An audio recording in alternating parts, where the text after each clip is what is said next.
On February 26, 2022, just 2 days into the Ukraine conflict, the United States and the European Union executed a move that reshaped the global financial order. They cut Russia out of SWIFT, the worldwide interbank messaging network. SWIFT links more than 11,000 financial institutions across roughly 200 countries. It coordinates trillions in daily payment instructions. Removing Russia meant its major banks could no longer move money across borders. No settlement, no trade finance, no international flows. A forced financial blackout. In Washington and Brussels, it was hailed as the ultimate sanction, the financial equivalent of a nuclear strike, a blow meant to break the Russian economy. Russia was expected to break. The ruble would collapse, the economy would implode, pressure would force a retreat from Ukraine or trigger unrest at home. But 2.5 years later, the outcome was the opposite. Russia didn't collapse. The ruble stabilized. Trade continued outside SWIFT. Moscow built alternatives, and a larger shift began. Dozens of countries watched the sanctions and concluded the same thing. If Washington can cut Russia out of the global system for political reasons, it can cut out anyone. They started building their own channels. This wasn't new. A dominant power has weaponized financial infrastructure 4 times in the last century, and every time the pattern repeats. The leading power controls the system and uses it as a weapon. The targets adapt. Neutral nations hedge. The weapon loses its potency. The dominant power believes it's projecting strength. In reality, it's weakening the system that gives it dominance. There are 4 historical examples: a 5-stage pattern that appears every time, and current data showing the same process unfolding with SWIFT and the dollar today. China is positioned to benefit most, and the timeline suggests the U.S. has roughly 20 years before reserve currency status erodes. Britain weaponized its system in 1914. By 1944, the pound had lost global primacy, 30 years. The U.S. weaponized SWIFT in 2022. The clock is running, and this time, the decline accelerates because alternatives already exist and technology speeds adoption. Before showing how SWIFT backfired, it's important to understand what SWIFT actually is. It isn't a bank. It doesn't hold or transfer money. It's the secure messaging network that tells banks how to settle transactions. Bank A in New York instructs Bank B in Tokyo to move funds, and SWIFT transmits the message. Actual money moves through correspondent relationships. SWIFT launched in 1973 with 239 banks across 15 countries, replacing the slow and error-prone telex system. By 1977, it handled 10 million messages a year. By 2024, over 11 billion, roughly 45 million per day. It became the nervous system of global finance. Though based in Belgium, its governance is dominated by U.S. and European banks, and the U.S. wields influence because most global settlements pass through dollar clearing in New York. That leverage allows Washington to pressure SWIFT to remove banks or entire countries. Losing SWIFT access means losing access to global trade. The U.S. used this before. In 2012, Iranian banks were disconnected. Oil payments stalled, exports collapsed, Iran's economy shrank 9%, inflation hit 45%, sanctions forced Tehran into negotiations, and the 2015 nuclear deal. The weapon appeared effective at first, but Iran spent those years constructing alternatives, barter systems, crypto channels, and non-dollar trade with China, Russia, and Turkey. When sanctions returned in 2018, Iran endured them far better. It had already reduced its reliance on SWIFT, but the 2022 cutoff was different. This time the target wasn't a regional state with a small economy. It was the world's 11th largest economy, a major energy exporter, a nuclear power, and a permanent member of the UN Security Council. Blocking Russia wasn't just financial pressure. It signaled that the US-centric system could exclude any nation for political reasons. And every government watching understood the implication. Cross the United States, and you risk losing access to global payments. Your reserves can be frozen. Your banks can be isolated. Your economy can be throttled. That created a simple, existential choice for non-Western countries: accept permanent dependence on U.S. financial power or build alternatives. Most chose the second path, and that is when the SWIFT strike began to backfire. To understand why, you need the historical pattern. Financial weaponization has 4 major precedents, and every time the dominant power believed it was exercising absolute leverage, every time it accelerated its own decline. Example 1. Britain in World War I. Before 1914, the British pound was the global reserve currency. London was the hub of world finance, and Britain controlled roughly 65% of international reserves. When the war began, Britain passed the Trading with the Enemy Act, allowing it to freeze German assets. It seized German businesses, accounts, ships, and property across the empire. Finance had always been kept separate from warfare. Britain broke that rule. Germany suffered immediately. Its companies lost assets, its banks were cut off from London, and its trade collapsed. Britain viewed this as decisive leverage. leverage. But neutral nations drew a different conclusion. If Britain could seize German assets, it could seize anyone's. Money held in London was safe only if Britain approved of your government. After the war, neutral countries diversified. They increased gold reserves and opened accounts in New York, Paris, and other centers. The U.S. was the main beneficiary. By 1920, America held more gold than Britain. By 1925, New York rivaled London. And by the 1944 Bretton Woods Agreement, the dollar replaced the pound as the global reserve currency. Britain's financial strike in 1914 began a 30-year slide from dominance to irrelevance. The pattern: Britain controlled the system, weaponized it, neutral states diversified, and Britain lost control. Example 2. The United States and Iran, 1979. When Iranian revolutionaries seized American hostages in November 1979, President Carter froze all Iranian assets in U.S. banks, about $12 billion, including $8 billion in deposits and $4 billion in other assets. It was the largest asset freeze in history at the time. Iran had violated international law by taking American hostages. The U.S. responded by freezing Iranian assets to force their release. Tactically, it worked. Strategically, it exposed something far more serious. Governments across the Middle East and OPEC realized their dollar reserves in U.S. banks could be seized instantly, not through war, not through default, but by executive order. A single decision from Washington could immobilize a country's wealth. That recognition triggered diversification. Through the 1980s, OPEC states reduced dollar holdings from roughly 85% in 1977 to about 71%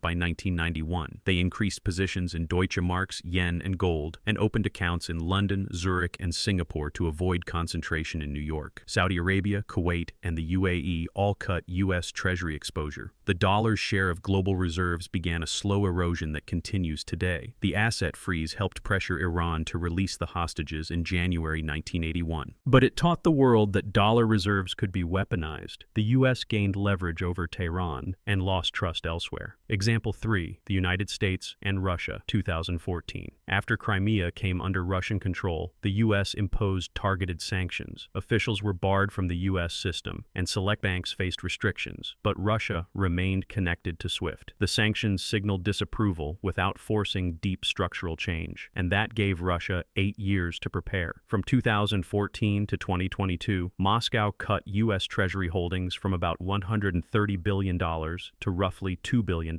It doubled gold reserves from 1,000 tons to about 2,300. It built SPFS, its own financial message system, and negotiated trade deals with China, India, and others to settle in rubles, yuan, or rupees instead of dollars. Russian officials stated openly that dollar exposure was unsafe because Washington used the currency as a weapon. Western analysts dismissed the warnings. Russia did not. The 2014 sanctions slowed growth and pushed investment away, but they also provided time and motivation to build alternatives. If the U.S. had done nothing, or cut Russia from SWIFT in 2014, the outcome would have been different. Instead, the middle option let Russia fortify itself. It was the costliest choice. Example 4. The United States and Russia, 2022. This was the defining escalation. On February 26, 2022, the U.S. and EU disconnected major Russian banks from SWIFT and froze roughly $300 billion of Russian central bank reserves held in Western institutions. It was the financial equivalent of a nuclear strike. The immediate impact was sharp. The ruble fell about 30% in 48 hours. Russian markets shut down to prevent collapse. ATMs emptied as citizens rushed for cash. Western outlets declared victory.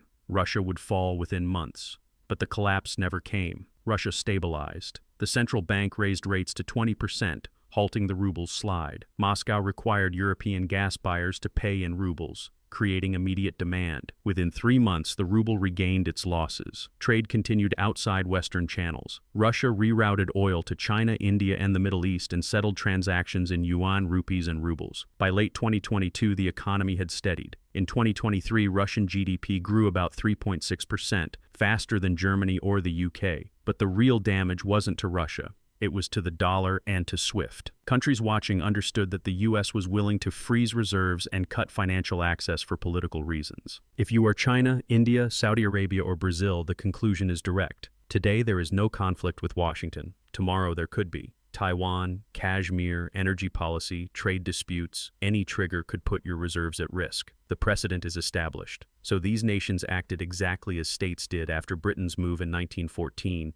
and after the U.S. freeze on Iran in 1979. They diversified away from dollar exposure and away from SWIFT. They built alternatives, and that is when the five-stage backfire cycle began. Here is the framework, the process that repeats every time. Stage 1. The dominant power controls the payment system. From 1973 to 2022, the U.S. effectively controlled SWIFT.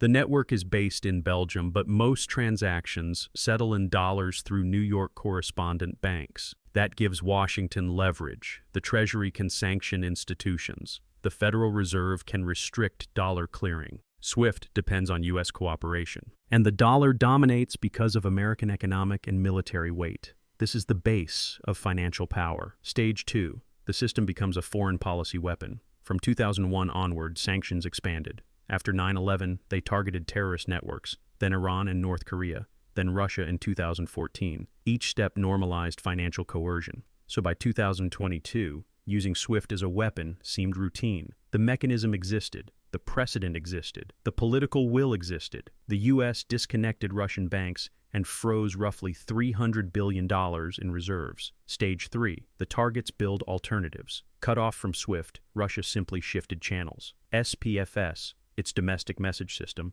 expanded. China's CIPS became the main route for settlement. Some trades used crypto, others used barter. By 2024, about 40% of Russian trade was denominated in non-dollar currencies. Russia-China trade reached $240 billion in 2023, almost entirely in yuan and rubles. Russia-India trade moved largely into rupees. Russia expanded trade with the UAE using dirhams. The message was clear. A country can be removed from SWIFT, lose access to the dollar system, and still function.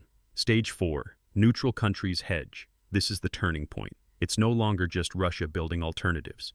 It's dozens of nations that aren't sanctioned but fear they could be next. China saw the 2022 cutoff and accelerated de-dollarization. It reduced U.S. Treasury holdings from about $1.3 trillion in 2013 to roughly $775 billion in 2024. It expanded gold reserves, officially 2,264 tons, likely far higher, and scaled CIPS from about $300 billion in 2021 to more than $500 billion by 2024. Saudi Arabia, a U.S. partner for 8 decades, reassessed its position after watching the reserve freeze. In March 2023, it agreed to accept yuan for oil sales to China, breaking the 50-year petrodollar structure. In December 2024, it joined BRICS, signaling a strategic shift. The UAE began settling trade with India in rupees and dirhams. Brazil and Argentina negotiated a shared currency framework for bilateral trade. BRICS, now expanded to include Saudi Arabia, the UAE, Iran, Egypt, and Ethiopia,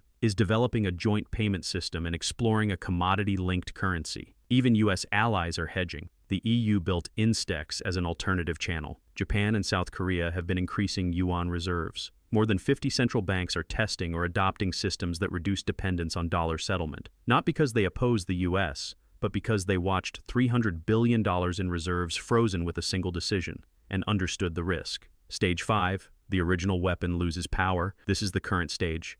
SWIFT remains dominant, but its share is shrinking. The dollar's share of global reserves dropped from about 71% in 1999 to roughly 58% in 2024, a decline worth trillions. More significant is trade settlement, from about 73% of global transactions in 2022 to roughly 58% by 2024. A 15-point drop in 2 years, the fastest de-dollarization on record. SWIFT message volume keeps rising, but its global share is falling. CIPS processed 136 million messages in 2023, up from 91 million in 2022, 50% annual growth. SPFS handles roughly 2 million domestic messages a day in Russia. India's UPI completed about 12 billion transactions in 2024, including more international volume every year. Alternative networks are scaling rapidly, and the core insight is this. The SWIFT strike worked tactically. Russia absorbed the shock, but strategically it failed. Russia adapted, and the system can never be weaponized with the same effect again. Targets now expect it, and neutral states have built buffers. This is the pattern. Stage 1, control the system. Stage 2, weaponize it. Stage 3, targets adapt. Stage 4, neutral countries hedge. Stage 5, the weapon loses power. Britain moved through this cycle from 1914 to 1944. The United States is moving through it now. from 2022 toward the 2040s. Now here is the data, not forecasts, but current numbers showing the shift already underway. Before sanctions in 2021, about 87% of Russia's trade was settled in dollars or euros. By 2024, that share dropped to roughly 60%. The remaining 40% now uses yuan, rubles, rupees, dirhams, and other currencies. Russia-China trade has reached about $240 billion, almost entirely in yuan and rubles. Russia-India trade is roughly $65 billion, mostly in rupees. Russia has become the proof of concept. You can operate outside the dollar SWIFT system and still function. China's CIPS network shows the same trend.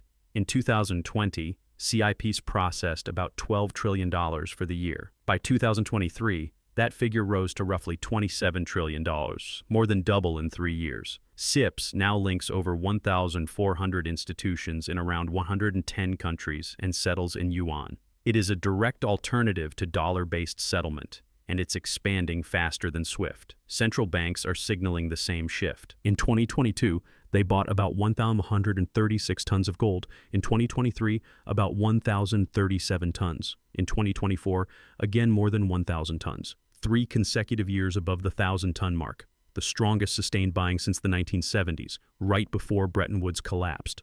The buyers include China, Russia, Turkey, India, Poland, Singapore, and the Czech Republic. These states are converting dollar reserves into gold because gold cannot be frozen or sanctioned. Currency swap networks are also multiplying. China has swap agreements with more than 40 countries, totaling roughly $500 billion. Russia has swaps with China, India, and Iran. India maintains swaps with the UAE, Japan, and others. Brazil and Argentina are exploring a shared currency. ASEAN nations are discussing settling regional trade in local currencies. All of this bypasses the dollar. The petrodollar structure is also weakening. For 50 years, oil was priced and sold almost exclusively in dollars. That era is ending. Saudi Arabia accepts yuan from China. Russia sells oil to India in rupees. The UAE accepts dirhams and yuan. Iran sells to China in yuan. Iraq is negotiating yuan settlement. The petrodollar isn't gone, but it's no longer a monopoly, and once a monopoly breaks, its advantage erodes quickly. BRICS expansion reinforces this. The group grew from 5 to 9 members by 2024. These countries account for roughly 45% of global population, about 36% of world GDP, and around 42% of oil production. At the 2023 Johannesburg Summit, BRICS announced plans for a commodity-backed joint currency built on gold, oil, and key resources. It isn't active yet, but the direction is unmistakable. The bloc is building an alternative monetary architecture. The evidence is clear. De-dollarization isn't theoretical and it isn't gradual. It's happening now, accelerating each month. Dollar reserves keep falling. CIPS keeps expanding. Local currency settlement keeps growing. The SWIFT strike didn't reinforce the dollar's dominance. It weakened it. Now here's the timeline. How long until the dollar loses reserve currency dominance? History gives a benchmark. Britain weaponized its financial system in 1914. By 1944, at Bretton Woods, the dollar replaced the pound.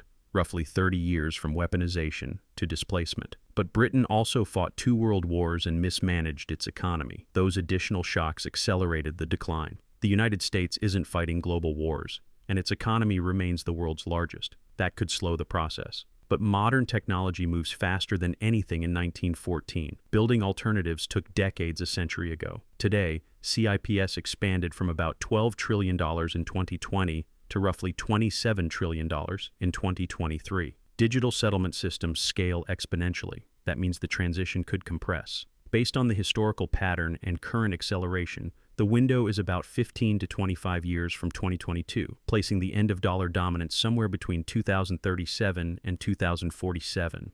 The dollar won't disappear, but it will no longer anchor the system. Its reserve share could fall from roughly 58% today to around 35 to 40% by 2040. The euro might sit near 25%, the yen around 20%, and gold and others near 15 to 20%. A multipolar currency world. The trajectory is already visible. From 1999 to 2024, the dollar's reserve share fell 13 percentage points. At that pace, another 13 points would take until roughly 2049. But the decline has sped up. The last 2 years alone produced a 4-point drop. If that rate accelerates, the 45% threshold could arrive by the mid-2030s. The timeline isn't centuries. It's 1 to 2 decades, and the consequences are direct. Today, the U.S. can run massive budget deficits because global trade and reserves require dollars. Foreign governments buy treasuries to secure dollar liquidity, allowing the U.S. to borrow trillions at low rates and export inflation. But once the dollar's reserve share drops below roughly 40%, that advantage erodes. Demand for treasuries contracts. Interest rates rise. Persistent deficits become impossible. The U.S. must either cut spending or accept inflation. The American standard of living, built on importing more than it exports and paying with newly created dollars, becomes unsustainable. The free lunch era ends.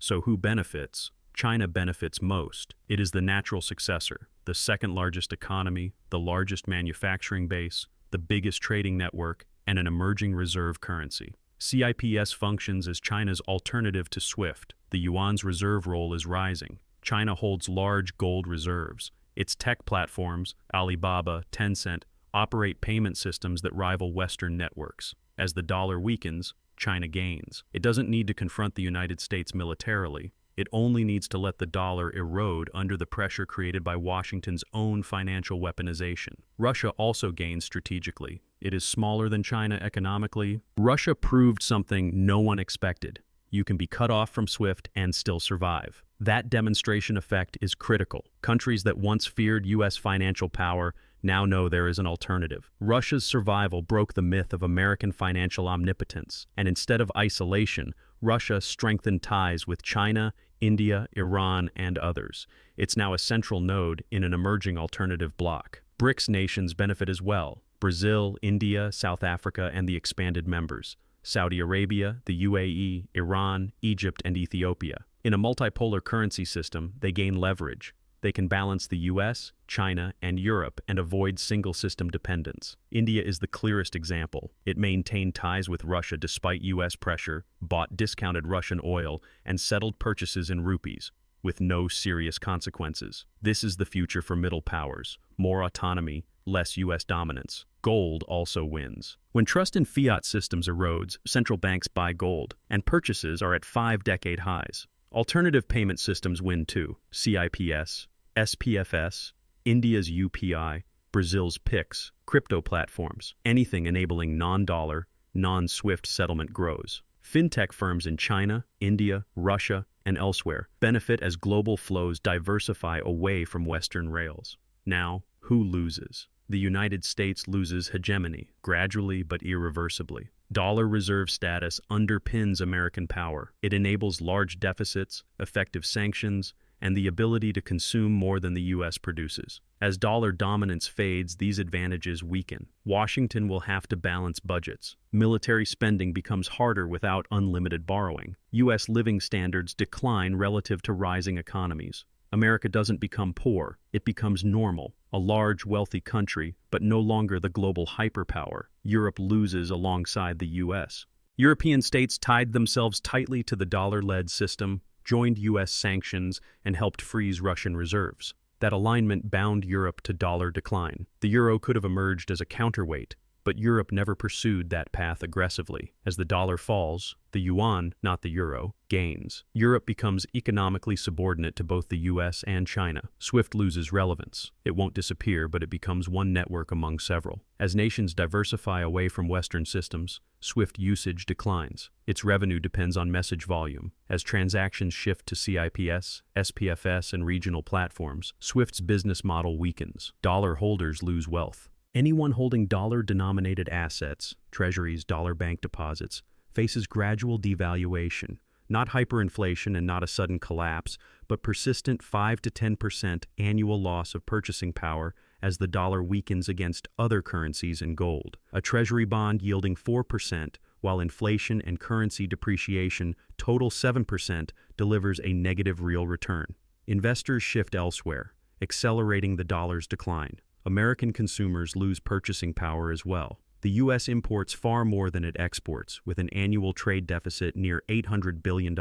That imbalance is sustainable only because foreign buyers accept dollars. When they stop, America must export more or import less. That means fewer goods, higher prices, and lower living standards.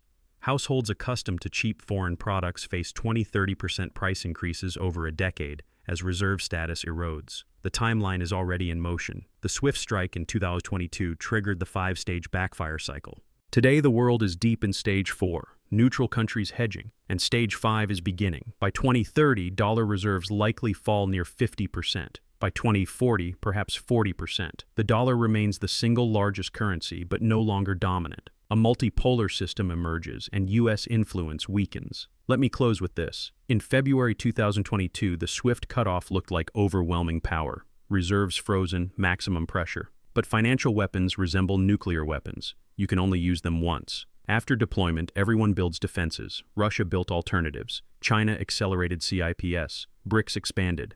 The petrodollar monopoly cracked. And now the SWIFT weapon has lost impact because potential targets have already created workarounds. The U.S. could have preserved dollar dominance through economic strength and open systems. Instead, it chose coercive financial tools. Asset freezes, SWIFT expulsions, politicized sanctions. That worked against Iran. Against Russia, it backfired. And the backfire is systemic. It isn't Russia leaving the dollar system, it's half the world. Britain weaponized finance in 1914 and lost reserve status by 1944. The U.S. weaponized SWIFT in 2022. The pattern points to American dominance fading by around 2042, possibly sooner in a world where technology accelerates adoption of alternatives. This isn't a prediction, it's pattern recognition. Financial weapons always backfire. The dominant power believes it's exercising ultimate leverage, but instead teaches the world to build escape routes. Once those alternatives exist, the original system loses authority. The SWIFT weapon broke SWIFT's monopoly. The dollar weapon eroded dollar hegemony. And the country that gains the most is China, the patient competitor that watched the U.S. dismantle its own advantages. China didn't need to defeat America militarily. It simply let Washington weaponize the very system that sustained its dominance. The five-stage pattern is now fully visible. The U.S. controlled SWIFT and the dollar. It weaponized them against Russia. Russia built alternatives. More than 50 nations are hedging, and the weapon is losing power. Dollar hegemony isn't ending with a collapse. It's ending quietly, not through military defeat, but through financial self-inflicted damage. The SWIFT strike was effective once. It won't work again. The world saw the risk and responded. Diversify, build alternatives, never remain exposed to U.S. financial coercion. If this documentary revealed a pattern you hadn't noticed, if you now see that financial weapons backfire, then you understand the next 20 years. The dollar declines, the yuan rises.